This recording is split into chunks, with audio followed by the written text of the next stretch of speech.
ছেলেবেলা থেকেই আমরা যারা বাড়ির বয়োজ্যেষ্ঠদের কাছে বড় হয়েছি, মোটামুটিভাবে রামায়ণের গল্প আমরা সবাই শুনেছি, অথবা কেউ কেউ পড়েওছি। অযোধ্যা আর লঙ্কা শুধুমাত্র কবি কল্পনাই নয়, আমাদের সমাজে আমাদের শহরেই তার অবস্থান। তাই এই যুগেও হয় সীতাহরণ, এই যুগেও হয় সীতার বনবাস। তবে এই যুগে যেটা হয় না তা হলো সীতার পাতাল প্রবেশ। তা যদি সম্ভব হতো, আমাদের সমাজের পাপীদের পাপের মাত্রা কিছুটা হলেও কমত। আসুন আজ আমরা শুনব আধুনিক যুগ ও জীবনের এক মহাকাব্য। বিমল মিত্রের লেখা কড়ি দিয়ে কিনলাম প্রথম খণ্ডের প্রথম পর্ব। তাহলে চলুন শুনে নিই আজকের পর্বে কি আছে।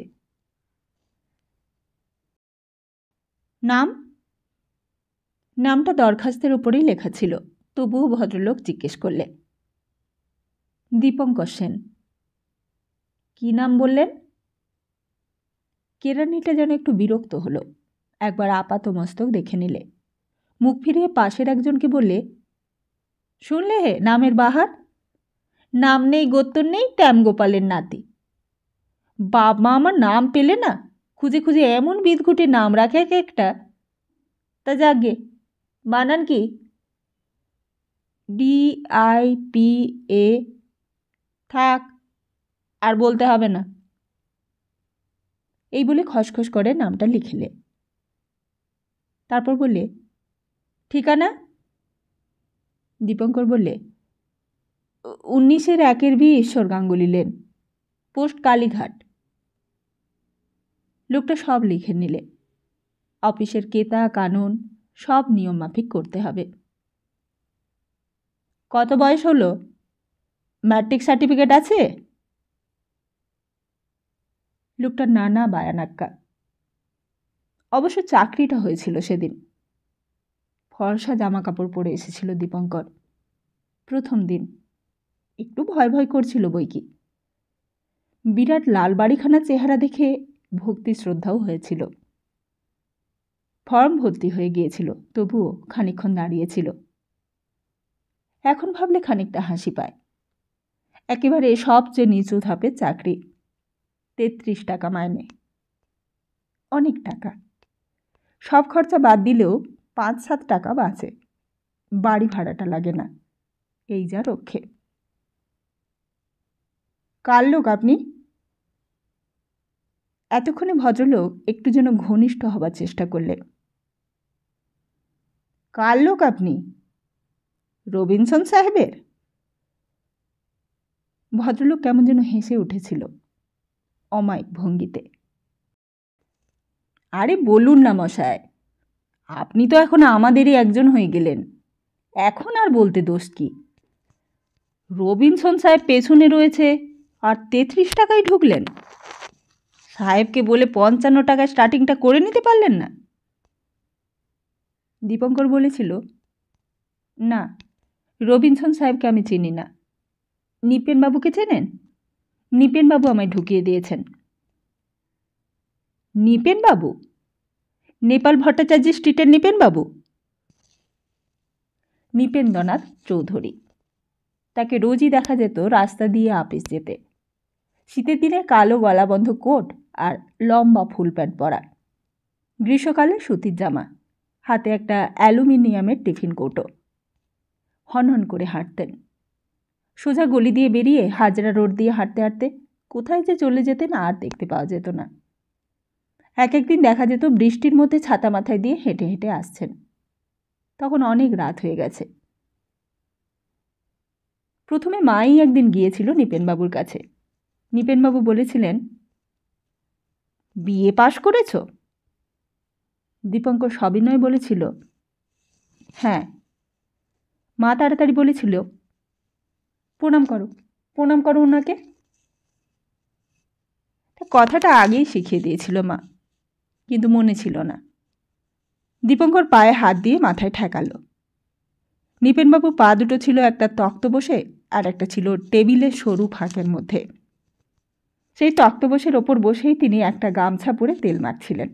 ডান হাতটা অতি কষ্টে ফাঁকের মধ্যে ঢুকিয়ে দিয়ে তবে পায়ের ধুলো নেওয়া গিয়েছিল। বললেন, থাক থাক। তারপর বললেন, এই সেদিন একটা MA পাশ করা ছোকরা আমার কাছে এসেছিল কাজের জন্যে, বুঝলে দীপুর মা। তাকে বললাম, MA তো পাশ করেছো বাপু, কিন্তু তোমার দরখাস্তে যে 4টে ভুল ইংরেজি লিখেছ, এই বলে ভুলটা দেখিয়ে দিলাম। দেখে তো ছোকরা। তা যাকে, স্বদেশি টদেশি করো না তো বাপু তুমি? মা কিছু বলতে যাচ্ছিল, কিন্তু তার আগেই খালি পিঠের উপর চড়াত চড়াত করে তেল চাপড়াতে চাপড়াতে বললেন, রবিনসন সাহেব যদি জানতে পারে তো শেষে আমার নিজের চাকরি নিয়ে এই পর্যন্ত টানাটানি পড়ে যাবে। স্বদেশি ভালো জিনিস, তবে গরিব লোকের ওইসব করলে তো আর পেট ভরবে না। হে, স্বদেশি করতে কি আমার ইয়া সাজ যায় না? ওসব ওদেরই পোষায়। ওই অ্যানি বেসান্ট, তিলক, সিআর দাস, মতিলাল নেহরুদের মতো লোকেদের ওদের পোষায়। ওরা হলো কি বড় লোকের ছেলে। তা যাকগে, তাহলে ওই কথাই রইল। এই বলে তিনি ভেতরের দিকে চলে যাবার উপক্রম করলেন। মা এগিয়ে গিয়ে বললে, তাহলে? নিপেনবাবু বললেন, এনেছ? তা এখন তো আমার আবার তেল হাত। মা বললে, তাহলে ভেতরে বৌদিকে দিয়ে আসি? না না, আচ্ছা, ওইখানে রাখো। এই বলে তক্তপোষের ওপরটা দেখিয়ে দিলেন। দীপঙ্কর দেখলে মা 2টো 10 টাকার আর একটা 5 টাকার নোট তক্তপোষের ওপর রেখে দিলে। নিপেনবাবু নোট কখানা দেখে বললেন, কত? 25? মা বলল, আপনি তো 25 টাকার কথাই বলেছিলেন। এই দেখো, 25 টাকা তো তোমাকে আমি গেল বছর বলেছিলাম। তা তখন এলে 25 টাকাতেই হয়ে যেত। এখন যে ব্যাটারা সব আরও শেয়ানা হয়ে গিয়েছে, ওই চাপরাশিদের আগে 2 টাকা করে দিলেই হতো, এখন সব 5 টাকা করে রেট করে দিয়েছে। আমি আর কি করব? মা বললে, আমি তো আর টাকা আনিনি দাদা। নিপেনবাবু বললেন, এই দেখো, একটা চাকরি খালি ছিল, এখন দিলে হতে পারত, পরে তো আর ভ্যাকেন্সি হবে না। তাহলে কত দিতে হবে? নিপেনবাবু বললেন, এই পুরোপুরি 1 মাসের মাইনে 33 টাকা। 33 টাকা? মা যেন হতাশ হয়ে পড়েছিলেন সেই দিন। সোজাসুজি কাতর দৃষ্টিতে নিপেনবাবুর দিকে চেয়ে রইলেন খানিকক্ষণ। নিপেনবাবু বললেন, তা তুমি কি ভাবছো, টাকাটা আমি নিজে নিচ্ছি? মা বললে, না না, তা কেন ভাবব? নিপেনবাবু বললেন, না না, তোমার ভাব দেখে মনে হচ্ছে যেন টাকাটা আমি আমার নিজের পকেটেই পুরছি। তবে তোমাকে হিসেব দিই, 2টো চাপরাশি 10 টাকা, এস্টাবলিশমেন্ট ক্লার্ক 5 টাকা, কত হলো? 15। ডাক্তারকে দিতে হবে 10, ডাক্তারের চাপরাশিকে 3, আর কম্পাউন্ডার 5, কত হলো হিসেব করো। ঠিক 33। মার মুখ দিয়ে তখনও কোনো কথা বেরোচ্ছে না। নিপেনবাবু বলতে লাগলেন, তারপর আমার ডিপার্টমেন্টেরও চাপরাশি আছে, বাবুরা আছে, তাদেরও তো পান খাওয়ানোর জন্য মোটামুটি আরও 3 টাকা লাগবে। তা সে না হয় আমি নয় নিজের পকেট থেকেই তা দিয়ে দেব, তার জন্য আর তোমায় ভাবতে হবে না। তারপর তেলের বাটিটা নিয়ে ভেতরে চলে যাচ্ছিলেন। মা বললে, তাহলে দাদা আমি যত শীঘ্রই পারি টাকাটা জোগাড় করে আনবো, আপনি দেখবেন চাকরিটা যেন খালি থাকে। নিপেনবাবু হাসলেন, বললেন, সে আর বলতে হবে না, কি কষ্ট করে তুমি ছেলে মানুষ করছো তা কি আর জানি না? কিন্তু আমি জানলে কি হবে, সাহেব বেটারা তো তা বুঝবে না। মা আসবার সময় বললে, তাহলে টাকাটা পুরো করেই আনবো দাদা? হ্যাঁ হ্যাঁ, তাই এনো, তোমাকে তো হিসেব দিয়ে দিলুম, আর সেদিন তুমিও দরখাস্ত একখানা নিয়ে এনো অমনি। দীপঙ্কর বললে, আনবো মামাবাবু। দীপঙ্কর চলেই আসছিল। কিন্তু মা ইঙ্গিত করতেই আবার গিয়ে তেল মাখা পা দুটো ছুঁয়ে মাথায় ঠেকালো। বাইরে এসে মা খুব রাগ করেছিল, বলেছিল, এত করে তোকে শিখিয়ে পড়িয়ে দিলাম, তবু তোর একটু হুঁশ হয় না কেন রে? বুড়ো মানুষের পায়ে হাত দিয়ে প্রণাম করলে কি এমন অপমান হতো? তাহলে আমি এই চিরকাল এমন করে পরের বাড়িতে ভাত রেঁধে বেড়াই আর তুমি গায়ে হা লাগিয়ে বেরিয়ে বেড়াও। আর শুধু নিপেনবাবুই নয়, কোথায় কোথায় কত লোককে গিয়ে মা ধরত।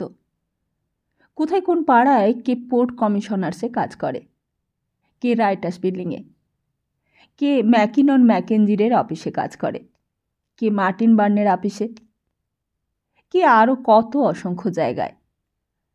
সেই স্কুলে পড়ার সময় থেকে এরকম শুরু হয়েছে। সেই ধর্মদাস ট্রাস্ট মডেল স্কুলে এইরকম করেই ভর্তি হয়েছে, তারপর কালীঘাট হাই স্কুল। মার তদবির তদারকে কোথাও মাইনে দিতে হয়নি তাকে, সব জায়গাতেই ফ্রি স্টুডেন্ট।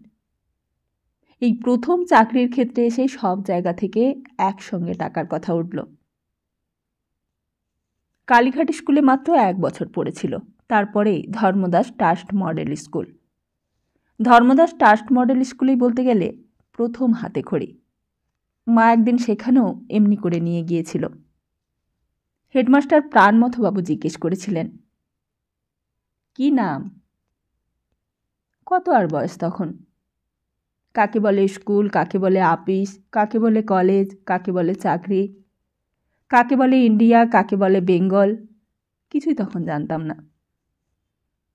মা পাশেই দাঁড়িয়েছিল, বলে, বলো, নাম বলো তোমার, বলো। দীপঙ্কর বলেছিল, শ্রীমান দীপঙ্কর সেন। বাবার নাম?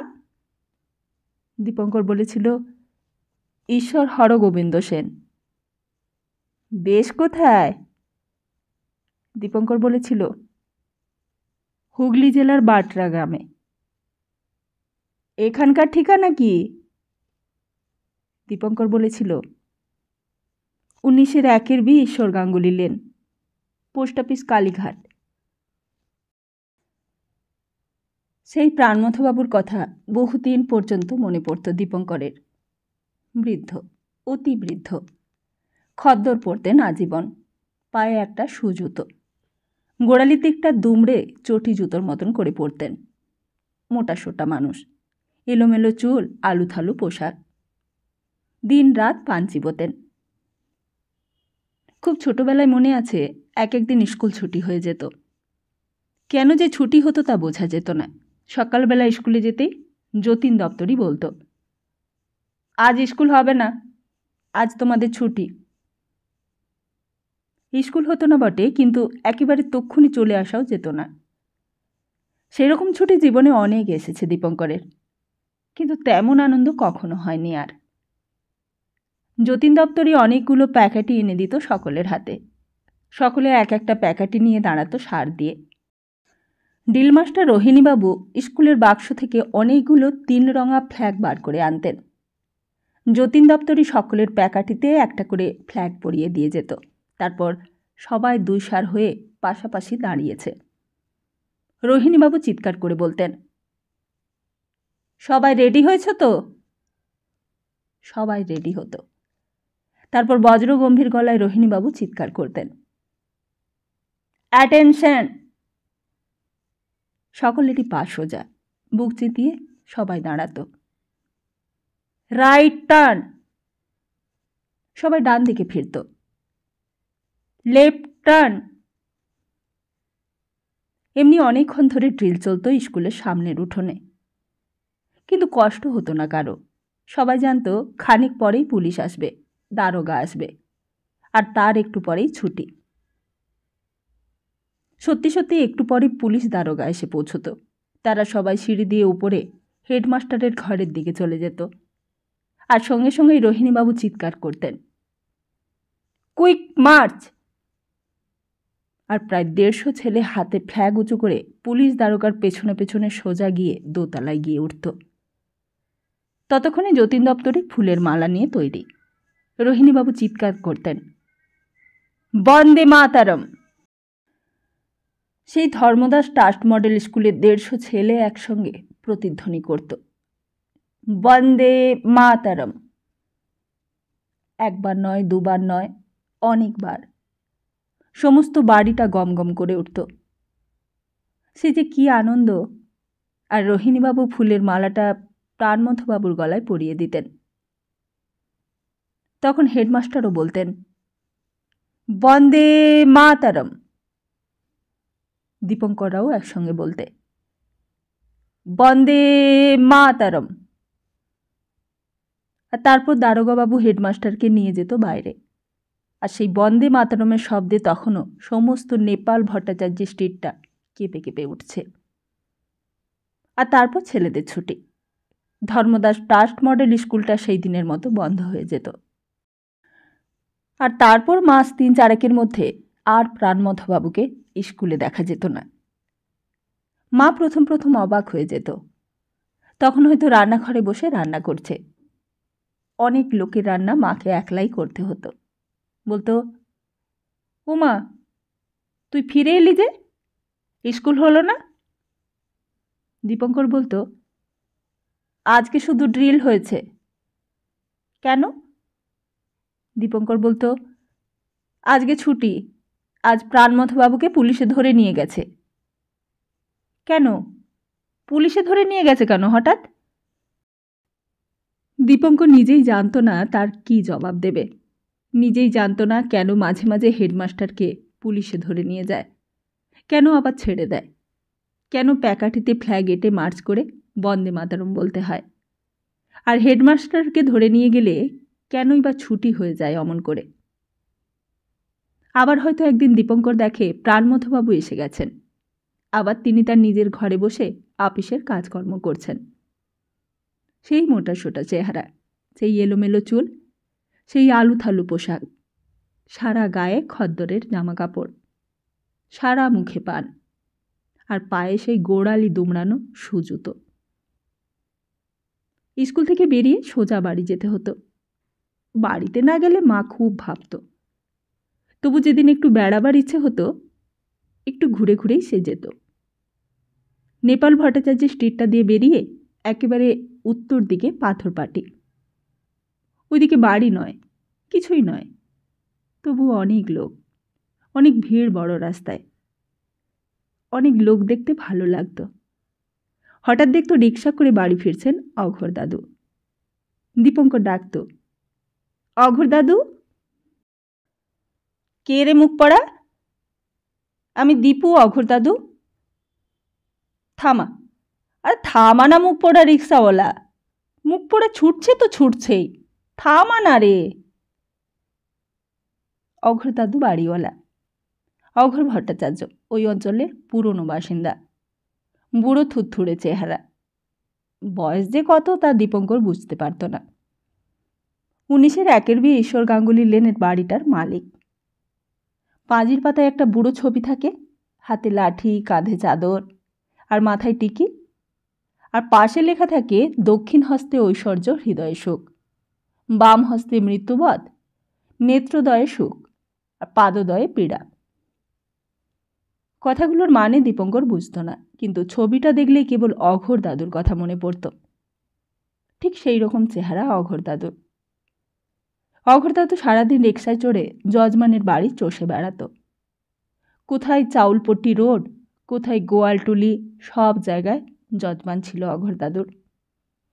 যজমানেরা সব বড় লোক। কেউ কেউ 2 পায়ে 2 মোহর রেখে প্রণাম করত। আবার কেউ কেউ শুধু 2 টাকা। বলতো, আরে দেখো মুখ পোড়ার কাণ্ড, আগে বাঁ পায়ে হাত দিলি, তোর মুখ পোড়ার কিছু হবে না। অঘোর দাদু হুগলি জেলার লোক, এক গ্রামের। কবে একদিন 9-10 বছর বয়সে 14টা তামার পয়সা আর এক কাপড়ে একটা গামছা সম্বল করে বাড়ি ত্যাগ করেছিলেন। তারপর এই আজ 7 বিঘে জমির ওপর বাড়ি, আর অগাধ টাকার মালিক হয়েছেন। বাড়িটা পুরনো হয়ে গেছে, ইট বালি চুন খসে পড়ছে, ঘরদোর সারানো হয় না। রাত্রিবেলা চামচিকি ঢোকে একদিন, ঘরময় ঘুরে বেড়ায়। তারপর আলো নিভলে কখন যে ফুরুত করে বাইরে বেরিয়ে যায়, কখন অঘোর দাদু আসে, কখন বেরিয়ে যায়, কারোরই জানা নেই। বেলা হয়তো 3টের সময় এসে হাজির। তখন এসে সে চিৎকার করবে, ও মেয়ে, কোথায় গেলে গো? মুখ পোড়াগুলো গেল কোথায়? অঘোর দাদুর কাছে সবাই মুখ পোড়া। রিক্সাওয়ালাও মুখ পোড়া, দীপুর মাও মুখ পোড়া, দীপিও মুখ পোড়া। আর চুন্ননি, অঘোর দাদুর বাড়ির কাজকর্ম করতো যে চুন্ননি, সেই চুন্ননিও মুখ পোড়া। স্ত্রী পুরুষ সবাই মুখ পোড়া। আর ছিটে ফোটা, বিন্তিনীতি, নানিরা সবাই মুখ পোড়া। যেন সারা পৃথিবীর সব মানুষের মুখগুলো একেবারে পুড়িয়ে দিয়ে ছেড়েছে অঘোর দাদু। অঘোর দাদুকে কতদিন দেখেছে দীপঙ্কর একলা রাস্তা দিয়ে রিক্সা চড়ে চলেছে, মুখে কাকে যেন বিড়বিড় করে মুখ পোড়া বলতে বলতে চলেছে। হয়তো ঘুমের মধ্যেও অঘোর দাদু চিৎকার করে উঠত, মুখ পোড়ারা মরে না, মুখ পোড়ারা মরলে আমার হাড় জুড়োয়। দাঁতগুলো সবে কবে পড়ে গিয়েছিল অঘোর দাদুর। বাইরের অচেনা লোক হঠাৎ বুঝতেই পারত না বুড়ো মানুষ কি বলছে। এক একদিন দীপঙ্কর গিয়ে হয়তো অঘোর দাদুকে বলছে, অঘোর দাদু, তোমাকে এক ভদ্রলোক খুঁজতে এসেছিল। অঘোর দাদু চিৎকার করে উঠত, কে ডেকেছিল? মুখ পোড়াটা কে? মুখ পোড়া বাড়ি ভাড়া নিতে এসেছিল? তা তো জানি না অঘোর দাদু। তা জানিস না তো বলতে এসেছিস কেন রে মুখ পোড়া? মুখ পোড়াটা মরেও না, মুখ পোড়াটা মরলে আমার হাড় জুড়োয়। এই বলে মোটা লাঠিটা নিয়ে তাড়া করে আসতো অঘোর দাদু, বলতো, বেরো বেরো মুখ পোড়া। আবার আদরও করতো দীপঙ্করকে। একদিন না দেখা হলেই অঘোর দাদু বলতো, মুখ পোড়াটা গেল কোথায় গো? ও মেয়ে, বলি মুখ পোড়াটা গেল কোথায়? মা হয়তো তখন রান্না করছে, ভাতের ফ্যান গালতে গালতে বললে, কার কথা বলছেন বাবা? দীপু? অঘোর দাদু বলতো, আবার কোন মুখ পোড়ার কথা বলবো? সেই ছিঁচকে মুখ পোড়াটা। দীপু খেলে বাড়ি আসতেই মা বলতো, ওরে, তোর অঘোর দাদু একবার ডেকেছিলেন তোকে, দেখ তো কি বলছিলেন। দীপঙ্কর উঠোনটা পেরিয়ে সোজা সিঁড়ি দিয়ে উপরে উঠে যেত। পশ্চিম মুখ বারান্দা, মেঝেগুলো সিমেন্ট উঠে জায়গায় জায়গায় গর্ত হয়ে গিয়েছে, দেয়ালে চুনকামও হয়নি অনেক দিন। বারান্দা পেরিয়ে দোতলার দক্ষিণ দিকে যেতেই বোধ হয় অঘোর দাদু পায়ের শব্দ পেয়েছে, পেয়েই একেবারে ক্ষেপে উঠেছে। লাঠিটা উঁচিয়ে দীপঙ্করের মাথায় ঠকাস করে একটা বাড়ি মেরেছে, বলে, মুখ পোড়া আবার এসেছে? মুখ পোড়া আবার চুরি করতে এসেছে? আমার ঘরে সোনা দানা আছে না রে মুখ পোড়া? আমার ঘরে হিরে জহরত আছে না রে মুখ পোড়া? বেরো বেরো বলছি, বেরিয়ে যা। আবার একদিন অঘোর দাদু উঠোনের দিকে এগিয়ে এসে রান্নাঘরের দিকে চেয়ে বলে, মুখ পোড়াটা গেল কোথায় গো? ও মেয়ে, বলি মুখ পোড়াটা গেল কোথায়? মা বলতো, দীপু আর আপনার কাছে যাবে না বাবা, আপনি ওকে লাঠি দিয়ে মেরেছেন। অঘোর দাদু ফোগলা দাঁতে চিৎকার করে উঠত, আমি মেরেছি মুখ পোড়াকে? বলি, আমি আবার কখন মারলো মুখ পোড়াকে? হ্যাঁ বাবা, আপনি লাঠি দিয়ে ওর মাথায় মেরেছেন, ওর মাথাটা ফুলে গেছে, আমি দেখলাম। অঘোর দাদু তখন আরও জোরে জোরে চিৎকার করে উঠত, তা ও মুখ পোড়া নাম বলে না কেন? নাম বলে না কেন মুখ পোড়া? আমি ভেবেছি হয় ছিটে মুখ পোড়া নয়তো ফোঁটা মুখ পোড়া। মুখ পোড়া চোখে কি আমি দেখতে পাই? ছিটে আর ফোঁটা অঘোর দাদুর দুই নাতি। ছিটে দিনরাত বিড়ি সিগারেট ফুঁকতো আর তবলা বাজাতো পাড়ায় পাড়ায়। অনেকদিন দীপঙ্কর দেখেছে স্কুল থেকে আসার পথে পাথরপটির বড় রাস্তার ধারে বিড়ির দোকানের আয়নার সামনে দাঁড়িয়ে নিজের চুলের তেড়ি দেখছে এক মনে, আর মুখে একটা বিড়ি। ছিটে কখন যে রাত্রে বাড়ি আসতো তার ঠিক ছিল না। রাত কখনো 1টা কিংবা 2টো বাজত। দীপঙ্কর তক্তপোষটার উপর মার পাশে শুয়ে রয়েছে। হঠাৎ যেন কেমন একটা শব্দে ঘুম ভেঙে যেত। তখন চারিদিকে সব নিস্তব্ধ। কালীঘাট বাজারে ঢোল বাজনার শব্দটাও তখন থেমে গেছে। দীপঙ্কর ডাকত, মা, কি বাবা? কিসের শব্দ যেন হলো মা? ও কিছু না, তুই ঘুমো। দীপঙ্কর তবুও শান্তি পেত না মনে। বলতো, একটা কিসের শব্দ হলো মা, আমি যে শুনলুম। মা বলতো, ও কিছু না, ছিটে ফিরল। কিন্তু ছিটে ফিরলে দরজা খুলে দেবার বালাই ছিল না কারোরই।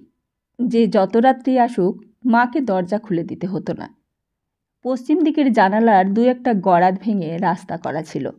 ব্যবস্থা ছিটে আর ফোঁটা দুজনেরই। সেখান দিয়েই ঢুকে পড়তো ছিটে।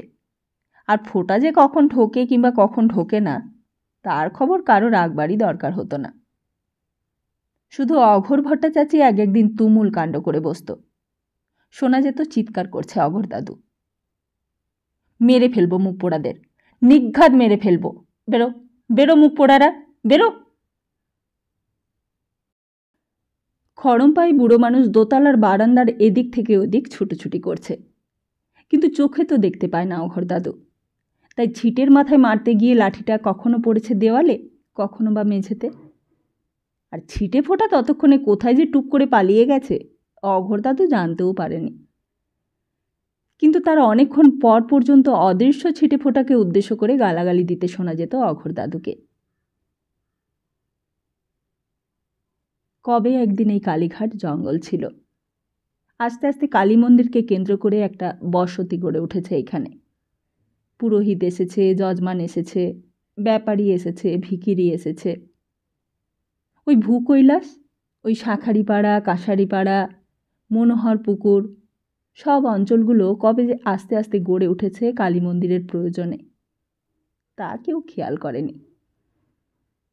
যেমন কলকাতা বেড়েছে, তেমনি এইদিকে জঙ্গল ডোবাও ক্রমে ক্রমে সাফ হয়েছে। দোকানি, মুদি, কুমোর, জোলা, সোনার বেনেরা এসেছে। আবার বেশ্যারাও এসেছে। দোকানপাটও খুলেছে, কারবার ফেঁদেছে। আর সেই যুগেই বোধহয় অঘোর ভট্টাচার্যও এসেছিলেন।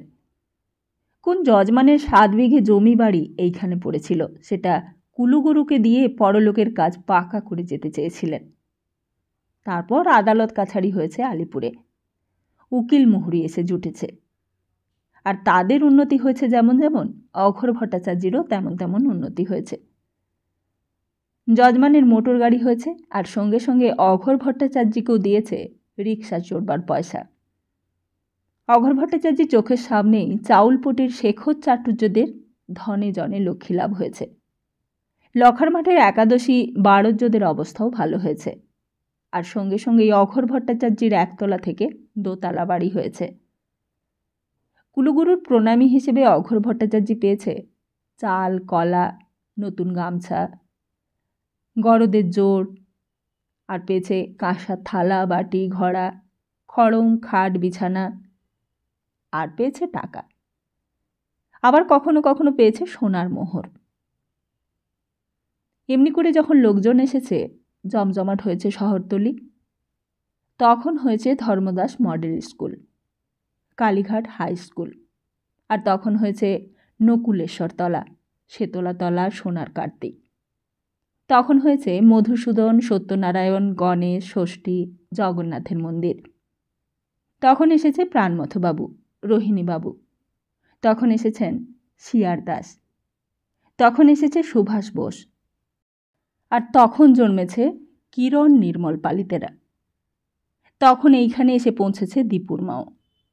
তখন এসেছে দীপঙ্কর। কালীঘাট হাই স্কুলের free student Dipankar Sen, roll number 18। আর তখনই এসেছে লক্ষ্মীদি আর সতী। কিন্তু লক্ষ্মীদি আর সতীর কথা এখন থাক। তা ওরা যখন এলো তখন দীপঙ্কর আরও বড় হয়ে গেছে, আরও বুঝতে শিখেছে, আরও দেখতে শিখেছে। বুঝেছে গরিব কাদের বলে, কাদের বলে বড়লোক। নিজেদের অসহায় অবস্থার কথা তখন জানতে পেরেছে সে। দীপঙ্কর দেখত তাদের তক্তপোষের পাশে একটা লোহার সিন্দুক বহুদিন থেকে পড়ে আছে। লোহার সিন্দুকটা খোলাও হয় না, নড়ানোও হয় না। দীপু এক একদিন জিজ্ঞেস করত, ওটা কিসের সিন্দুক মা? ওতে কি আছে? কথাটা মা এড়িয়ে যেত, বলতো, ওটা আমাদের নয়। আমাদের নয় তো কাদের মা? মা বলতো, ওটা তোর অঘোর দাদুর। অঘোর দাদুর সিন্দুক যে তাদের ঘরে কেন থাকে তা দীপু বুঝতেই পারত না। অনেক দিন ধরে বুঝতে পারেনি। সিন্দুকটা একপাশে পড়ে থাকত, আর তার উপর হাঁড়ি করা থাকত, আর একটা মস্ত আধমনি লোহার তালা ঝুলত সামনে। ভেতরে নিশ্চয় কিছু দামি জিনিস থাকত, নইলে অত বড় তালা কেন? পড়তে বসে দীপঙ্কর হেলান দিত সিন্দুকের গায়ে, কালো মরচে পড়া গা। কিন্তু কতদিন দেখেছে মা স্নান করে এসে উঠোনে দাঁড়িয়ে সূর্যি প্রণাম করার পর সিন্দুকটাকেও একবার প্রণাম করেছে। তারপর এক একদিন হয়তো অঘোর দাদু এসে ঢুকত ঘরের ভেতর, হাতে একটা নতুন গামছার পুঁটলি। পুঁটলির ভেতর কি আছে তা দেখা যেত না, কিন্তু হাতের মুঠোয় একটা মোটা চাবির গোছা ঝুলত। অঘোর দাদু বাইরে থেকে ডাকত, ও মেয়ে, মুখ পোড়াগুলো। এই যে বাবা, আমাকে ডাকছিলেন? মা ঘোমটা দিয়ে এগিয়ে যেত বাইরে। অঘোর দাদু বলতো, মুখ পোড়াটা কি করছে রে? মা বলতো, দীপুর কথা বলছেন? দীপু তো স্কুলে গেছে বাবা। অঘোর দাদু তখন ঘরের ভেতর ঢুকে বলতো, মুখ পোড়াটা লেখাপড়া হবে, তুই দেখে নিস মেয়ে, মুখ পোড়াটাকে একটু যত্ন করিস বাছা। মুখ পোড়াটা তোর মানুষ হবে, আমার ছিটে ফোটার মতন মুখ পোড়া হবে না। বলতে বলতে সিন্দুকটার কাছে গিয়ে চাবি দিয়ে ভারী তালাটা অঘোর দাদু খুলে ফেলত। দীপুর মা তখন কাজের আছিলা করে বাইরে গিয়ে দাঁড়িয়েছিল। অঘোর দাদু আস্তে আস্তে গামছার পুডলিটা খুলে একটা একটা করে টাকা সবে ভেতরে রাখতে আরম্ভ করেছে। হঠাৎ দীপঙ্কর স্কুল থেকে এসে বইখানা রাখতে সোজা ঘরে ঢুকে অবাক। অঘোর দাদু জানতেও পারেনি, কানেও ভালো করে শুনতে পায় না, চোখেও ভালো করে দেখতে পায় না অঘোর দাদু। দীপঙ্কর সিন্দুকটার ভেতরে চোখ দিতেই দেখলে অনেক টাকা, অনেক মোহর, অনেক গয়না ঝকঝক করছে সেইখানে। দীপঙ্কর বলে উঠত, এত টাকা অঘোর দাদু? আর কথাটা কানে যেতেই অঘোর দাদু লাফিয়ে উঠেছে। কে রে মুখ পোড়া? মুখ পোড়া তুই এসেছিস আর জানাসনি মুখ পোড়া আমাকে? বেরো, বেরো। বলতে বলতে সিন্দুকের ডালাটা তাড়াতাড়ি ঝপাং করে বন্ধ করতে গিয়ে অঘোর দাদুর হাতের ওপর সেটা পড়ে গেল, আর সঙ্গে সঙ্গেই চিৎকার করে উঠেছে, গেছি রে, গেছি মুখ পোড়া, কি কাণ্ড করলে দেখ মেয়ে, দেখ দেখ মুখ পোড়ার কাণ্ড। মা দৌড়ে এসেছে ঘরে, এসেই ডালাটা তুলে ধরেছে। ডালাটা এতক্ষণ চেপটে বসেছিল অঘোর দাদুর হাতের উপর। মা দাদুর সেই হাতটার উপর ঠান্ডা জল ঢালতে লাগলো ঘটে ঘটে। অঘোর দাদু বললে, আগে মুখ পোড়া তালাটা বন্ধ কর না মেয়ে। তারপর সেই হাতটা ক্রমে ক্রমে ফুলে উঠল। কদিন অঘোর দাদু আর বাড়ি থেকে বেরোতে পারল না, কিন্তু সেই দোতলার বারান্দা থেকেই মুখ পোড়া বলে সারা পৃথিবীকে গালাগালি দিতে লাগলো। কাউকে রেহাই দিলে না, কেউ রেহাই পেল না অঘোর দাদুর গালাগালি থেকে। পৃথিবীর যত রিক্সাওয়ালা অঘোর দাদুর সঙ্গে পয়সা নিয়ে গণ্ডগোল করেছে, পৃথিবীর যত ভাড়াটে ভাড়া নিয়ে কথার খেলাপ করেছে, পৃথিবীর যত ঝি অঘোর দাদুর বাড়িতে ঝিয়ের কাজ করেছে, যত যজমান অঘোর দাদুকে মোহর না দিয়ে টাকা দিয়েছে, সে কদিন সেই সকলের বিরুদ্ধে বিষোদাগার করতে লাগলো অঘোর দাদু। সেই কদিন ছিটে ফোটা বিন্তিদের আর দেখা গেল না বাড়ির চৌসীমানার মধ্যেও। চূর্ণির মুখেও আর রা নেই। সমস্ত বাড়িটাই যেন থমথম করতে লাগলো সেই কদিন। দীপঙ্কর সন্ধেবেলা লেখাপড়া করছিল। মা বললে, মুখ বুঝে পড়ো বাবা, তোমার দাদুর শরীর খারাপ দেখছ না? দীপঙ্কর বললে, অঘোর দাদুর অনেক টাকা না মা? মা বললে, পরের টাকার দিকে নজর দিতে নেই দীপু। দীপঙ্কর বললে, কিন্তু অঘোর দাদু আমাদের ঘরে টাকা রাখে কেন মা? মা বললে, এই ঘরও তো অঘোর দাদুরই ঘর, উনি যেখানে খুশি ওনার টাকা রাখবেন, তাতে আমাদের কি? দীপঙ্কর বললে, তোমারও টাকা আছে মা, তোমার টাকা তুমি কোথায় রাখো? মা বললে, আমাদের টাকা নেই বাবা, তুমি যখন বড় হবে, চাকরি করবে, তখন তুমি অনেক টাকা উপায় করবে, ওইরকম একটা সিন্দুক করবে, তখন তোমার টাকা হলে আমার টাকা হবে। দীপঙ্কর বললে, কিন্তু তোমার টাকা নেই কেন? মা বললে, তুমি তো আমার টাকা, তুমি তো আমার সিন্দুক বাবা, তুমি মানুষ হও, আর আমার কিছুই চাই না। অঘোর দাদুর বাড়িটা 7 বিঘে জমির ওপর, তার মধ্যে উত্তর দিকটার অংশ ভাড়া দেয়া হতো। বাইরে মাঝে মাঝে একটা সাইনবোর্ডও টাঙানো থাকতো। সাইনবোর্ডে মোটা মোটা অক্ষরে লেখা থাকতো বাড়ি ভাড়া। আর সেই বাড়ি ভাড়ার সাইনবোর্ড দেখে মাঝে মাঝে অনেক ভদ্রলোক এসে খোঁজ করত। যারা ভাড়া নিত তারা ঠেলা গাড়ি বোঝাই মালপত্র নিয়ে এসে উঠত একদিন। কেউ থাকতো 4 মাস, কেউ বা 1 বছর, তারপর আবার একদিন উঠে যেত। বেশিরভাগ ভাড়াটেই উঠে যেত চুনমুনির গালাগালির ঠেলায়। হয়তো এঁটো এসে পড়েছে দক্ষিণের উঠোনে, কিংবা হয়তো মাছের কাঁটা কাকে মুখে করে এনে ফেলেছে। আর তারপরেই চুনমুনির গলাবাজি আরম্ভ হয়ে গেল। সেই উঠোনের উপর দাঁড়িয়েই কাপড়টাকে গাছ কোমর বেঁধে আকাশকে উদ্দেশ্য করে চুনমুনি ঝগড়া করতে বসল। তোর খাকি, সতে খোয়ারিরা, চোখে ছানি পড়ুক তোদের, তোদের কেওড়া তলায় চিতেই তুলে দিয়ে আসিল। মুপরাসে তোদের মুখে আগুন দিক, গতর খাকিদের গতরে পোকা পড়ুক। যেই মাছের কাঁটা বামুনের উঠোনে ফেল দিল, সেই কাঁটা তোদের গলায় ফুটুক, সেই কাঁটা গলায় ফুটে আবাগিরা রক্ত বমি করুক। আর এরপর যা বলতো চুন্ননি, তার কানে শোনা যেত না। সে শুনলে কানে আঙুল দিতে হতো। কিন্তু দীপঙ্কর সেসব কথার মানেও বুঝতো না, আর সে নিয়ে মাথাও ঘামাতো না কখনো। কিন্তু ভারী হাসি পেত চুন্ননি ঝগড়া করার অঙ্গভঙ্গি দেখে। সেই হাত নাড়া, সেই আকাশের দিকে চোখ তুলে কথা বলা, সেই মাথা নাড়ানো, সেই কাপড় মাঝে মাঝে খুলে কোমরে আবার জড়িয়ে নেওয়া, আঙুল মটকানো, মাটির ওপর দুমদুম করে পা দিয়ে মারানো, সব কিছু। অথচ আগের দিনেই দীপঙ্কর দেখেছে ভাড়াটাদের ছোট ছেলেটিকে কোলে নিয়ে আদর করছে চুন্ননি। সে কি আদরের ঘটা! চুমু খেয়ে গাল ব্যথা করে দিচ্ছে তখন। এক মনে আদরই করছে চুন্ননি।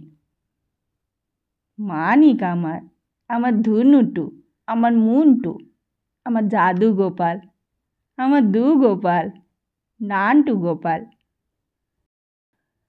কত যে আদর করছে তার আর সীমা নেই। তার অর্ধেক আদরের মানে কেউই বোঝে না। পান খেয়ে মুখ লাল করে পাড়া মাতিয়ে তখন আদর করছে চুন্ননি। কিন্তু এই ঝগড়ার পরদিনই আবার দেখা যেত একটা ঠেলা গাড়িতে ভাড়াটেদের খাট, আলমারি, বাসনকোসন উঠছে। আর তারপর ঘোড়ার গাড়ি জানালার পাখি বন্ধ করে ভাড়াটেদের বৌঝিরা চলে যাচ্ছে অন্য বাড়িতে। আর অঘোর দাদুর তখন পাড়া মাত করে চিৎকার করার পালা। বলে, মুখ পোড়া মাগি, হারামজাদি, মুখ পোড়াতে তাড়িয়ে ছাড়লে দেব মুখ পোড়াকে খ্যাংরা মেরে দূর করে। মুখ পোড়া ভাড়াটে তাড়ায়, মুখ পোড়া আমারই খাবে, আবার আমারই সর্বনাশ করবে। আর তখন চুন্ননির গলা বন্ধ হয়ে যায় হঠাৎ। এত যে গলার ঝাল, সেই চুন্ননিও তখন মুখ বুজে উঠোন ঝাড় দিতে বসে। সব গলার তেজ তার থেমে যায় এক নিমেষে। তখন আবার চুন্ননি যেন এক অন্য মানুষ। অঘোর দাদু বলে, এইবার যদি আবার ঝগড়া করবি মুখ পোড়াদের সঙ্গে, তবে তোরই একদিন কি আমারই একদিন। তখন আবার বাড়ির সামনে রাস্তার দিকে দেওয়ালে বাড়ি ভাড়ার সাইনবোর্ডটা ঝুলতে থাকে। আবার ভদ্রলোকেরা এসে খোঁজ নেয়, আবার অঘোর দাদুর সঙ্গে কথা বলে। আবার একদিন ঠেলা গাড়ি ভর্তি হয় খাট, আলমারি, বাসনকোসন। ঘোড়ার গাড়ি জানালার পাখি বন্ধ করে আবার বাড়ির বৌছিরা এসে নামে। আবার রাস্তার ধারে বাড়ি ভাড়া সাইনবোর্ডটা নামিয়ে ফেলা হয়। যেদিন চুন্ননির গালাগালি শুরু হতো, সেই দিন মা ঘরের জানালা দরজাগুলো বন্ধ করে দিত আর বলতো, ওসব তুমি শোনো না, তুমি তোমার পড়ায় মন দাও। দীপঙ্কর জিজ্ঞাসা করত, চুন্ননি কার সঙ্গে ঝগড়া করে মা? মা বলে, ওসব কথা তোমায় শুনতে হবে না, তোমায় বলছি না। গতর খাকি মানে কি মা? মা বলে, ছি, ওসব কথা কোনোদিন মুখে উচ্চারণ করবে না। যারা ছোট লোক লেখাপড়া জানে না তারাই ওইসব বলে। তুমি লেখাপড়া শিখবে, কত বড় হবে, কত মান সম্মান হবে তোমার, কত টাকা উপায় করবে। দীপঙ্কর বলতো, হ্যাঁ মা, আমি অঘোর দাদুর মতো টাকা উপায় করব? মা বলতো, এখন তোমার ওসব ভাববার দরকার নেই। তুমি লেখাপড়া শিখে যাও, ওসব আপনিই আসবে। তখন তোমারও বাড়ি হবে, তখন আর এই খারাপ জায়গায় থাকতে হবে না তোমাকে। সত্যি অনেক আশা ছিল মার, অনেক স্বাদ ছিল। মার ধারণা ছিল এই বাড়ি, এই কালীঘাট, এই ঈশ্বর গাঙ্গুলি লেন ছেড়ে অনেক দূরে চলে যেতে পারলেই যেন তার ছেলে মানুষ হতে পারবে। শুধু কোনো রকমের কালীঘাট থেকে চলে যেতে পারলেই যেন সমস্ত পাপ, সমস্ত কলঙ্ক থেকে মুক্ত হওয়া যাবে।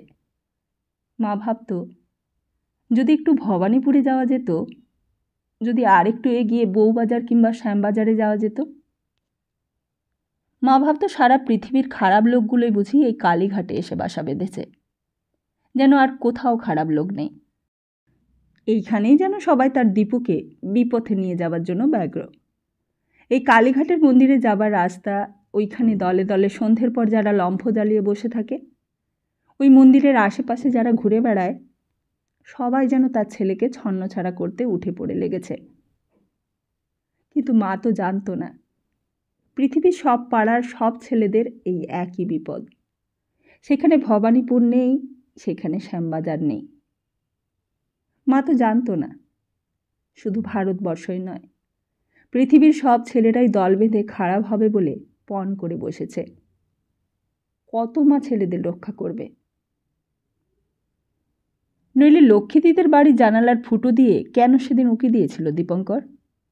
কেন সেদিন অনেক রাত্রে বাড়ি আসবার পথে নির্জন শ্যাওলাতলার পাশে ভূত দেখেছিল দীপঙ্কর? সেদিন আবার দীপঙ্কর দেখলে অঘোর দাদু কালীঘাটের বড় রাস্তা দিয়ে রিক্সা করে আসছে। দীপঙ্কর ডাকলে, অঘোর দাদু। অঘোর দাদু চিৎকার করে উঠল, কে রে মুখ পোড়া? তারপর রিক্সাওয়ালাটাকে বললে, থামা না রে মুখ পোড়া, দেখছিস না কোন মুখ পোড়া ডাকছে? কে রে তুই মুখ পোড়া, কে? দীপঙ্কর বললে, আমি অঘোর দাদু, আমি দীপু। অঘোর দাদু যেন এতক্ষণে দেখতে পেলে, বলে, ও মুখ পোড়া তুই, আয় উঠে আয়।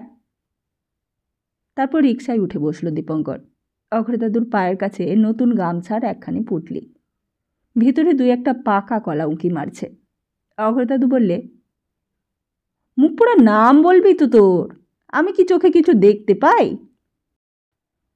দীপঙ্কর বললে, চোখে দেখতে পাও না তো তুমি পুজো করো কেমন করে অঘোর দাদু? অঘোর দাদু মুখ খেঁচিয়ে উঠল, দূর মুখ পোড়া, পুজো কি আর আমি করি? দীপঙ্কর অবাক হয়ে গেল, পুজো করো না তো কি করো অঘোর দাদু? অঘোর দাদু বললে, তোর কাছে কি মিথ্যে বলে পাতো খবরে মুখ পোড়া, পুজো আমি করি না। হঠাৎ অঘোর দাদুর মুখের দিকে চেয়ে দেখলে দীপঙ্কর। কি বলছে অঘোর দাদু? অঘোর দাদু বললে, ঠাকুর আমি দেখতেই পাই না তো পুজো করব কেমন করে, পুজো আমি করি না। কথাগুলো যেন কান্নার মতো শোনালো দীপঙ্করের কাছে। কই, অঘোর দাদুর গলায় তো সেই ঝাঁজ নেই। তবে কি ঠাকুর পুজোর নাম করে অঘোর দাদু যজমান ঠকায়? দীপঙ্কর বললে, তাহলে তুমি কি করো? অঘোর দাদু বললে, কি করি দেখবি তুই, দেখবি? দীপঙ্কর বললে, দেখব অঘোর দাদু। অঘোর দাদু বললে, চল মুখ পোড়া, তোকে আজ দেখাবো, চল। রিক্সাটা গিয়ে দাঁড়ালো 19-1 ঈশ্বর গাঙ্গুলি লেনের বাড়ির সামনে। দীপঙ্কর আগে আগে নামলো। তারপর অঘোর দাদু এইদিক ওদিক হাতড়ে নতুন গামছার পুঁটলিটা তুলে নিলে। তারপর এক হাতে দীপঙ্করের হাত ধরে বাড়ির ভেতর ঢুকল। রিক্সাওয়ালা পেছন থেকে চেঁচিয়ে উঠল, বাবুজি পয়সা। খিচিয়ে উঠল অঘোরদাদু। বললে, মর মুখ পোড়া, আমি তোর পয়সা নিয়ে বড়লোক হব নাকি মুখ পোড়া? নে মুখ পোড়া নে। এই বলে বাড়ির দরজার ভেতর ঢুকে হাতটা বাড়িয়ে এক আনি দিয়ে ভেতরে ঢুকে গেল। দীপঙ্করও সঙ্গে সঙ্গে ভেতরে ঢুকল। অঘোরদাদু চিৎকার করে বলে উঠল, চুন্নুনি, দরজাটা খিল দিয়ে দে। দীপঙ্কর শুনতে পেলে রিক্সাওয়ালাটা বাইরে তুমুল চিৎকার করছে। অঘোরদাদু সেই দুপুরবেলা বেরিয়েছে। তারপর একে একে সব যজমান বাড়ি ঘুরে এই বিকেলবেলা ফিরে রিক্সাওয়ালাকে এক আনি পয়সা ফেলে দিয়েছে। বাড়ির উঠোন দিয়ে ঢুকে ছোট রোয়াক, রোয়াকের ওপর উঠে ডান দিকে সিঁড়ি, সিঁড়ি দিয়ে ওপরে উঠতে লাগলো অঘোরদাদু। দীপঙ্করও পেছনে পেছনে উঠতে লাগলো। অঘোরদাদু বললে, আয় মুখ পোড়া আয়। দীপঙ্কর বললে, অঘোরদাদু, রিক্সাওয়ালাটা এখনও চেঁচাচ্ছে।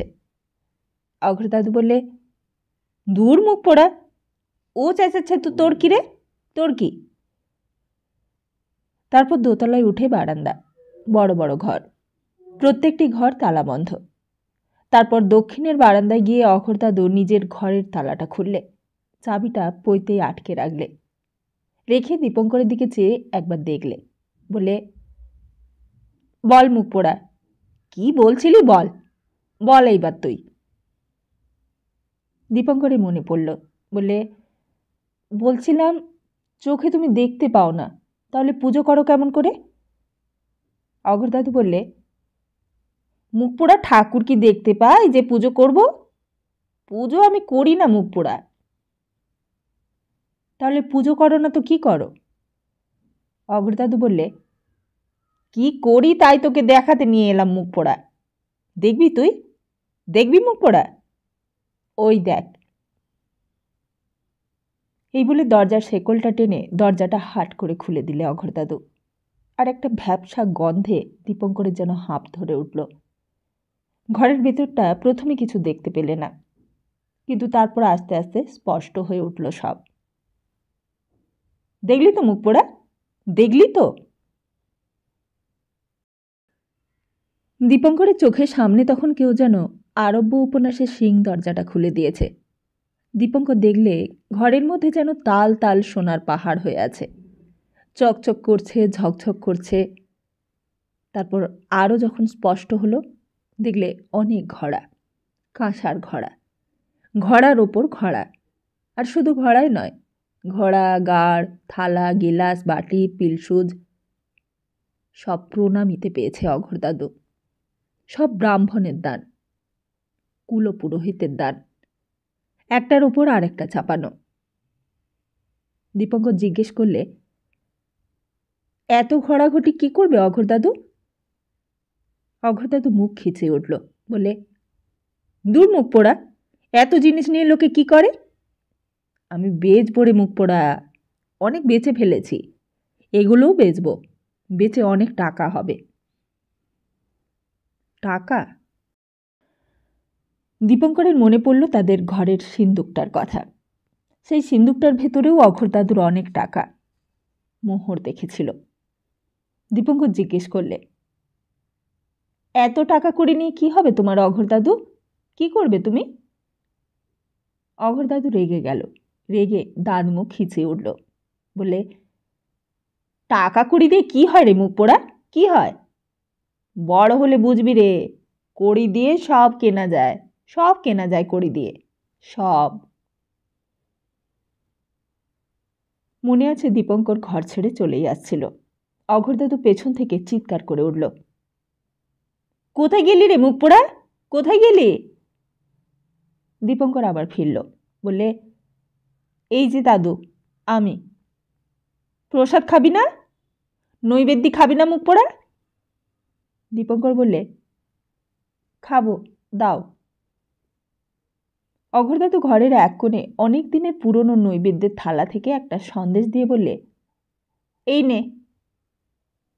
দীপঙ্কর সন্দেশ নিয়ে আবার চলে আসছিল। হঠাৎ অঘোরদাদুর মুখের দিকে চেয়ে অবাক হয়ে গেল। চোখটা যেন কেমন কেমন দেখাচ্ছে অঘোরদাদুর। কাঁদছে নাকি, না চোখ খারাপ হয়েছে? খা মুখ পোড়া, খা। তবে সেই প্রশ্বাস সেদিন মুখে দিতে পারেনি দীপঙ্কর। মুখে দিতে গিয়ে চমকে উঠেছিল। তারপর এক দৌড়ে সোজা চলে এসেছিল নিচে। মা তখন নিচেই রান্নাঘরে রাঁধছিল। মাকে অনেক লোকে রান্না করতে হতো। এই অঘোর দাদু খেত, দুই নাতি ছিটে আর ফোঁটা খেত, আর খেত বিন্তি, অঘোর দাদুর নাতনি। বিন্তি অত বড় বাড়িতে কোথায় কোন কোণে যে লুকিয়ে থাকতো দেখাই যেত না। কখনো উঠোনে বসে অন্য মেয়েদের মতো রোদ্দুরে পিঠ দিয়ে চুল শুকোতে দিত না। সমস্ত বাড়িটায় ওই পঙ্কিল আবহাওয়ার মধ্যে বিন্তি যেন পদ্মফুল হয়ে সকলের চোখের আড়ালে ফুটেছিল। এক একদিন বিন্তিদি রান্নাঘরে আসতো টিপি টিপি পায়ে। বলতো, দিদি ভাত হয়েছে? মা বলতো, খিদে পেয়েছে বুঝি মা? বিন্তি বলতো, হ্যাঁ। মা বলতো, তা পাবেই তো, সকাল থেকে তো কিছুই পেটে পড়েনি। কি খেয়েছিলি আজ সকালে? বিন্তি বলতো, তুমিও তো কিছু খাওনি দিদি। মা হাসতো, বলতো, আমি বিধবা মানুষ, আমি আবার কি খাবো? মুড়ি চিবোবে দুটো? বিন্তি বলতো, আমার কাছে তো পয়সা নেই। আমার কাছে পয়সা আছে, দিচ্ছি, আনিয়ে দিচ্ছি। দীপঙ্কর তখন পড়ছিল। মা তাড়াতাড়ি ঘরে এলো। মায়ের একটা কাঠের ভাঙা বাক্স থাকতো তাকের ওপর। তার ভেতরে মার পয়সা কড়ি থাকতো। আঁচলের চাবিটা দিয়ে বাক্সটা খুললে। মা বললে, বাবা, মোড়ের দোকান থেকে 1 পয়সার মুড়ি এনে দাও তো টপ করে। দীপঙ্কর বলতো, কি খাবে মা? মা বলতো, সব কথায় অমন কথা বলতে নেই, যা বলছি তাই করো। মুড়ির দোকান থেকে মুড়ি এনে দিতেই দেখতো অঘোর দাদুর নাতনি রান্নাঘরের পাশে দাঁড়িয়ে আছে। মা মুড়ির ঠোঙাটা বিন্দিকে দিতেই সে বললে, দীপুকে একটু দেবো দিদি? না না, ওকে দিতে হবে না, ও পান্তা ভাত খেয়েছে 1 পেট। দীপঙ্কর বললে, অঘোর দাদুর ঘরে অনেক সন্দেশ আছে, খাবে বিন্তি দি? বিন্তি অবাক হয়ে গেল, বলে, ও কি করে দেখলে বলো তো দিদি? দীপঙ্কর বললে, আমি দেখেছি, অঘোর দাদু আমাকে দেখিয়েছে। অনেক ঘড়া আছে, ঘড়া ঘটি থালা বাটি সব আছে। অনেক সন্দেশও আছে, এই দেখো, এই এত সন্দেশ। এই বলে হাত দুটো বড় ফাঁক করে দেখালে দীপঙ্কর। বিন্তি অবাক হয়ে গেল, হেসে বললে, সত্যি? ও দেখেছে তো ঠিক। তুই সন্দেশ খেয়েছিস? দাদু তোকে সন্দেশ দিয়েছে? মা বললে, তোমার দাদুর কথা আর বলো না বাছা। বিন্তি বললে, এত সন্দেশ দাদু কার জন্য জমাছে বলো তো দিদি? দীপঙ্কর বললে, অঘোর দাদু বলেছে ওগুলো বেচে অনেক টাকা কড়ি হবে। বিন্তি বললে, তা অত টাকা কড়ি দিয়ে কি হবে শুনি? কি বলো দিদি? টাকা কড়ি তো আর মানুষের সঙ্গে যায় না, বলো? দীপঙ্কর বললে, কড়ি দিয়ে তো সব কেনা যায়, জানো? সব কেনা যায় কড়ি দিয়ে। বিন্তিও অবাক হয়ে গেল, হেসে বললে, ও মা, কে শেখালে রে তোকে ওই কথা? কে শেখালে তোকে? দীপু তো দেখছি খুব শেয়ানা হয়ে গেছে দিদি। দীপঙ্কর বললে, হ্যাঁ, কেনা যায়। এমন সময় হঠাৎ বাইরে অঘোর দাদুর খড়মের আওয়াজ শোনা গেল। কই রে ও মেয়ে, মুখ পোড়াটা কানেও কালা হয়ে গেছে, কোথায় গেলে গো ও মেয়ে? বিন্তি অঘোর দাদুকে দেখেই টুপ করে বাড়ির ভেতর ঢুকে গেছে। মা বলে, বাবা, আপনি আপনার ঘরের চাবিটা একবার দেবেন তো, আমি পরিষ্কার করব। আমি ঝাঁটা না ধরলে ওই ঘর আপনার পরিষ্কার হবে না। কোনদিন সারা বাড়িতে পোকা থথ করবে। ঘরের চাবির কথা শুনে অঘোর দাদু তেলে বেগুনে জ্বলে উঠল, বলল, ঘরের চাবি আমি তোমাদের দিই, আর মুখ পোড়া ছিটে ফোটা সব লুটপাট করে নিই। মুখ পোড়াতে জ্বালায় আমি বলে পইতে চাবি রেখে শান্তি পাই না, মুখ পোড়ারা। মা বললে, কিন্তু আপনি দীপুকে যে সন্দেশ দিয়েছিলেন, সেই সন্দেশে যে পোকা থকথক করছে। পোকা? কেন? পোকা হবে কেন? পোকা অমনি হলেই হলো। মা বললে, অত সন্দেশ, অত ফল ফুলুরি কার জন্য তুলে রাখেন আপনি বাবা? কার ভোগে লাগবে? কে খাবে? অঘোরদাদু যেন হঠাৎ থমকে গেল। চিরকালের বাক্যবাগী অঘোরদাদু যেন হঠাৎ বড় বেকায়দায় পড়ল। এমন সহজ কথাটা তো এমন করে কখনো ভাববার দরকার হয়নি। যজমানেরা চিরদিন যা দিয়ে এসেছে তা তিনি সঞ্চয় করেছেন বলেই তো আজ এই বাড়ি হয়েছে। এই জমি, বাগান, সিন্দুক ভর্তি টাকা, সব কিছু হয়েছে। সঞ্চয় না করলে তো অঘোরদাদু এতদিনে ফতুর হয়ে যেত, আর তার দাঁড়াবার মতো একটা আশ্রয়ও থাকতো না। এই এত সঞ্চয় করেছিল বলেই তো এখনো বুকে বল আছে। এই যে এখন চোখে দেখতে পায় না, সবাই ঠকিয়ে নিতে চায় তাকে। টাকা না থাকলে কি হতো? আর খেতই বা কি? যজমানেরা কি আর আগেকার মতন দেয়? আগেকার মতন কি আর ভক্তি আছে কারোর? কিন্তু মার কথাতে সেই সব কিছুই বললে না। তার কথাতে সেই চিরাচরিত যুক্তি যেন নিরর্থক হয়ে গেল হঠাৎ। হঠাৎই যেন অঘোরদাদু বুঝতে পারলে, সত্যি তো, কে খাবে? কার জন্য এসব করছে? এত সঞ্চয় করছে, যজমানকে ফাঁকি দিয়ে, রিক্সাওয়ালাকে ফাঁকি দিয়ে, অঘোরদাদু তো দেবতাকেও ফাঁকি দিচ্ছে। অঘোরদাদু দেবতার নৈবেদ্য চুরি করছে কার জন্য? কি লাভ হচ্ছে তার? কোথায় গেল তার স্ত্রী, পুত্র, কন্যা? অঘোরদাদু দেবতাকে ফাঁকি দিয়েছে নাকি দেবতা তাকে ফাঁকি দিয়েছে? কোনটা সত্যি? সত্যিই তো তার কেউ নেই। এই সমস্ত সম্পত্তির মালিক হয়ে অঘোরদাদু কি পেয়েছে? দীপঙ্কর এসব কথা তখন ভাবত না। এত কথা ভাববার বয়স তখনও তার হয়নি। কিন্তু সেই দিন অঘোরদাদুকে যেন কেমন অন্যরকম লাগলো। যেন চিরকালের বাচাল অঘোরদাদুকে হঠাৎ বোকার মতো দেখালো। কিন্তু তা কেবল এক মুহূর্তের জন্যেই। তারপর হঠাৎ অঘোরদাদু চিৎকার করে উঠল, পোকা হয়েছে? বেশ হয়েছে। তোদের কিরে মুখ পোড়া? আরও পোকা হোক, আরও পোকা থথ করুক, তবুও কাউকে খেতে দেব না। কাকে খেতে দেব শুনি? কে আছে আমার? কাকে পিণ্ডি গেলাবো? ওরা কি মানুষ? ওদের কি মানুষ বলিস তুই? তারপর খড়ম খটখট করতে করতে সিঁড়ি দিয়ে আবার ওপরে উঠতে লাগলো। বললে, আমি পোকাকে খাওয়াবো তবু ওদের দেব না। আমি কালীঘাটে গিয়ে ডালার দোকানে বেচবো, তবু ওদের খেতে দেব না। ওরা খেলে আমার কি লাভ রে মুখ পোড়া? বেচলে তবু টাকা হবে। এইবার আমি ডালার দোকানে বেচে টাকা নেব। এর অনেক দিন পর অনেকবার এই কথাগুলো দীপঙ্করের মনে পড়েছে। অঘোরদাদু সরল সাধাসিধে মানুষ, তাই অমন করে সকলের সামনে কথাগুলো বলতো। কিন্তু পৃথিবীর চারিদিকে চেয়ে সবাইকে দেখে কেবল তার অঘোরদাদুর কথাই মনে হয়েছে। মনে হয়েছে সবাই যেন অঘোরদাদু। কে কবে কাকে খেতে দিয়েছে?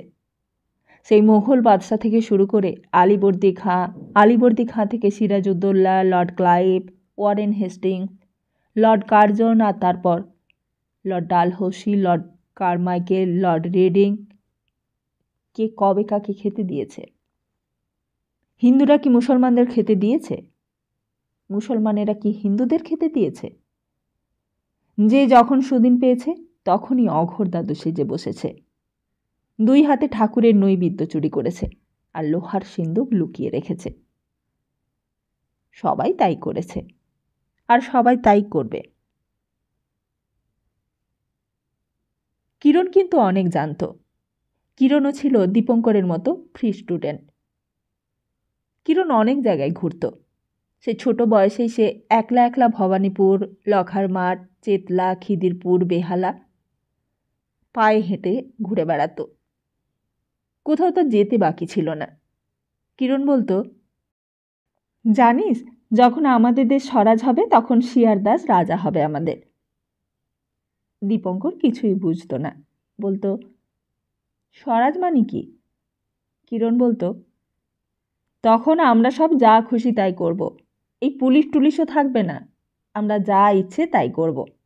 লাট সাহেব টাইপ কিছুই বলবে না আমাদের। লাট সাহেব হবে তখন শিয়ার দাস।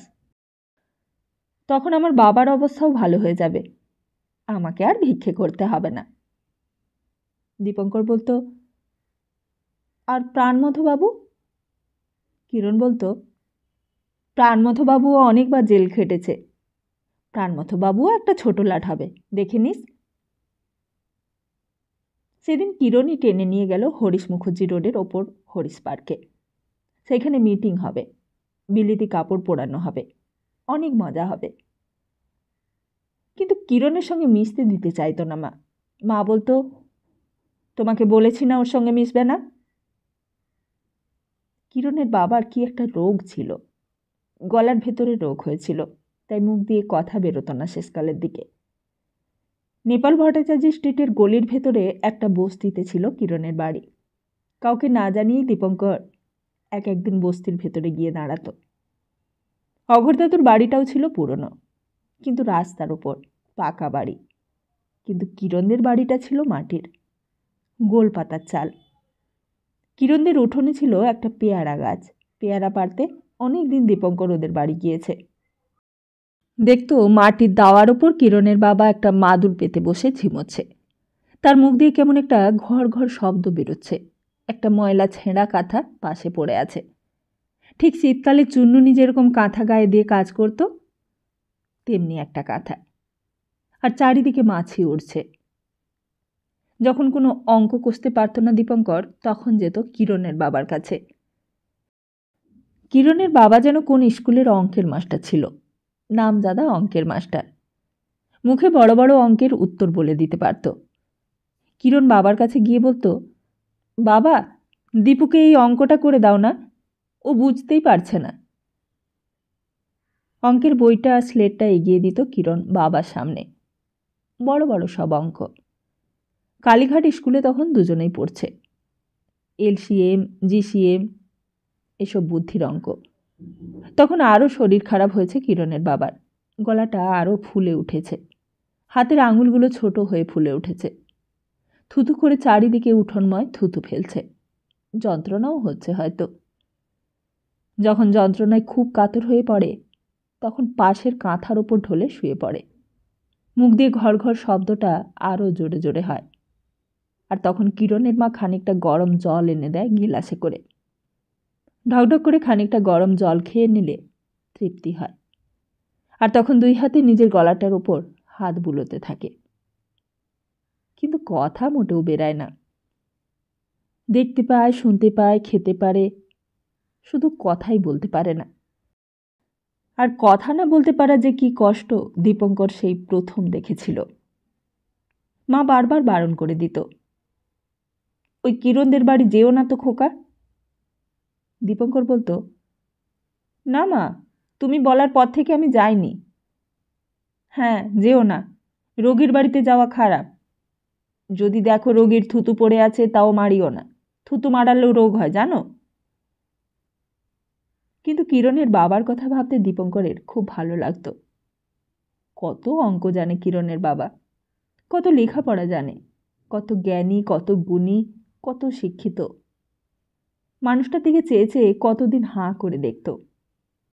তারাও গরিব, তাদেরও অনেক অভাব। তার মারও বেশি টাকা নেই। সামান্য কাঠের বাক্সটার ভেতর 2-4টে পয়সা বড়জোর থাকে। তবু খাবার জন্য দীপঙ্করকে ভিক্ষে করতে হয় না কিরণের মতো। কিরণের তবে সত্যি কোনো দুঃখ ছিল না। কিরণ বলতো, দেখবি আমরা অনেক বড় লোক হয়ে যাব, বাবার অসুখও ভালো হয়ে যাবে, আমাকেও আর ভিক্ষে করতে হবে না। আরও বলতো, দেখিস তুই আমার কথা ফলে কি না।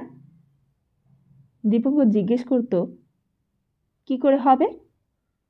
কিরণ বলতো, আমি মস্ত বড় চাকরি পাবো, অনেক টাকা মাইনে হবে আমার। দীপঙ্কর তবুও বুঝতে পারত না। জিজ্ঞেস করত, লেখাপড়া না শিখেও চাকরি পাবি? কিরণ বলতো, লেখাপড়া শিখতে হবে, কিন্তু মাইনে লাগবে না স্কুলে, স্বদেশী স্কুল হবে, আর সেই স্কুলে তখন আমরা পড়ব। মাইনে দিতে হবে না কেন? কিরণ বলতো, স্বরাজ হয়ে গেলে কি আর মাইনে লাগবে? তুই কিছুই জানিস না। তখন ওই চৌরঙ্গিতে, আলিপুরে যেসব সাহেব মেমেদের বাড়ি আছে ওইসব বাড়িতে আমরা থাকব, বাড়ি ভাড়াও লাগবে না। প্রাণমথবাবুকে আর পুলিশে ধরে নিয়ে যাবে না? কিরণ বলতো, আরে প্রাণমথবাবুই দেখিস তখন একটা ছোট লাট্টাট হবে, ওই সব চালাবে। আর ধর্মদাস ট্রাস্ট মডেল স্কুলের আমরা সব ছেলেরা একটা করে চাকরি নিয়ে নেব প্রাণমথবাবুর থেকে। কথাগুলো শুনতে শুনতে সত্যি সেদিন বিশ্বাস করত দীপঙ্কর। সকলের সব অভাব, সব অভিযোগ, সব সমস্যার সমাধান হবে একদিন। একদিন অঘোরদাদুর বাড়ির উত্তর দিকে আবার ভাড়াটে আসবে। ভাড়াটেদের সঙ্গে আর ঝগড়া করবে না চন্ননী। একদিন মাকেও আর অঘোরদাদুর বাড়িতে রান্না করতে হবে না। মা আবার ফর্সা কাপড় পরে একটু নিশ্চিন্ত হয়ে বিশ্রাম করতে পারবে। দীপঙ্কর বিশ্বাস করত একদিন চুন্ননীও আবার ভালো হয়ে যাবে, আর অঘোরদাদু আবার চোখে দেখতে পাবে ভালো করে, চোখ দিয়ে দেখতে পাবে ঠাকুরকে, আর পুজো করতে পারবে। আর পুজোর নামে ঠাকুরের নৈবেদ্য নিয়ে এসে ঘরের ভেতর জমিয়ে রাখবে না, সেই প্রসাদে আর পোকাও ধরবে না। তখন ছিটেও আর রাত করে লুকিয়ে লুকিয়ে বাড়ি ফিরবে না, ফোটাও আর বাইরে রাত কাটাবে না আগেকার মতো। আর বিন্তিদিও উপোস করে থাকবে না সকাল থেকে। বিন্তিদিরও একটা ভালো জায়গায় বিয়ে হবে। সিঁথিতে সিঁদুর পরে ঘোড়ার গাড়িতে চড়ে বেনারসির ঘোমটায় মুখ ঢেকে শ্বশুর বাড়ি যাবে বরের সঙ্গে। আর প্রাণমথবাবু তো কতবার জেলে গিয়েছে, কত বছর জেলও খেটেছে, কত কষ্ট সহ্য করেছে প্রাণমথবাবু হয়তো ছোট লাট সাহেব হবে। আর কিরণরাও ভালো বাড়িতে গিয়ে উঠবে। কিরণের বাবার অসুখটা আবার ভালো হয়ে যাবে, গলার যন্ত্রণাটাও কমে যাবে, এক্কেবারে সেরে যাবে। আর কিরণের মাকেও আর পইতে কাটতে হবে না, কিরণকেও আর ভিক্ষে করতে হবে না।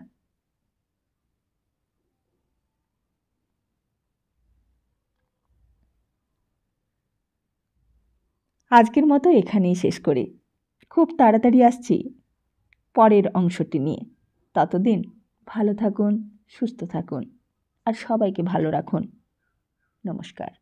হ্যাঁ, কেমন লাগছে অবশ্যই কমেন্টের মাধ্যমে জানাবেন, আমি আশায় থাকব।